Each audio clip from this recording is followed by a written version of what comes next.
Symphony আইনোভা 30 ফোনটির মূল feature, দাম এবং সোশ্যাল মিডিয়া বা ইউটিউব, ফেসবুক ও ফোরাম থেকে নেওয়া ইউজারদের রিভিউর উপর ভিত্তি করে আজকের ভিডিওটি আমাদের থাকবে।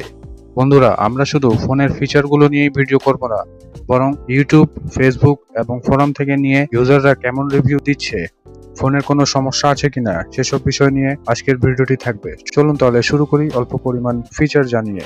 সিম্ফনি আইনোভা 30 এর মূল ফিচার ও দাম হচ্ছে, যার ডিসপ্লে হিসেবে 6.5 ইঞ্চি এইচডি প্লাস আইপিএস এলসিডি ব্যবহার করা হয়েছে, যাতে 90 হার্জের রিফ্রেশ রেট পেয়ে যাবেন। প্রসেসর রয়েছে ইউনিসক T616 12 ন্যানোমিটারের। ক্যামেরা হিসাবে আমরা 108 মেগাপিক্সেলের ট্রিপল রিয়ার ক্যামেরা এবং 8 মেগাপিক্সেলের সেলফি ক্যামেরা পেয়ে যাব।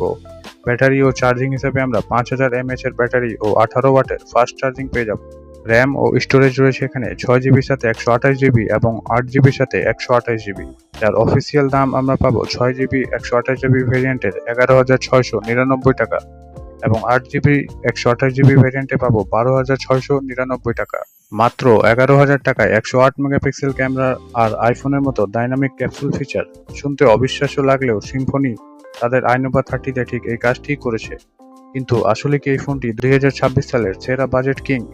6.5 ইঞ্চি এবং 90 হার্জের রিফ্রেশ রেটের ডিসপ্লে, যার কারণে স্ক্রলিং বা রেগুলার ইউজে ফোনটি অনেক স্মুথ ফিল পাবেন। আর নর্মাল ফ্রি ফায়ার খেলতে পারবেন, কারণ এখানে ইউনিসেকের T616 প্রসেসর ব্যবহার করা হয়েছে। ক্যামেরা নিয়ে যদি কথা বলি, তাহলে দিনের আলোতে 108 মেগাপিক্সেল ক্যামেরা দিয়ে অনেক ভালো ডিটেইলড ছবি তুলতে পারবেন, তবে আলো কমে গেলে বা রাতের ছবিতে কিছুটা নয়েজ দেখা যায়। এবং 5000 mAh ব্যাটারির সাথে 18 ওয়াটের ফাস্ট চার্জার থাকায় সারাদিন ব্যাকআপ নিয়ে কোনো চিন্তা করতে হবে না। চলুন এবার আমরা কিছু ইউজার রিভিউ জেনে আসি। এখানে সোশ্যাল মিডিয়া যেমন ফেসবুক, ইউটিউব এবং ফোরাম থেকে নেওয়া কিছু তথ্য আমাদের হাতে এসেছে।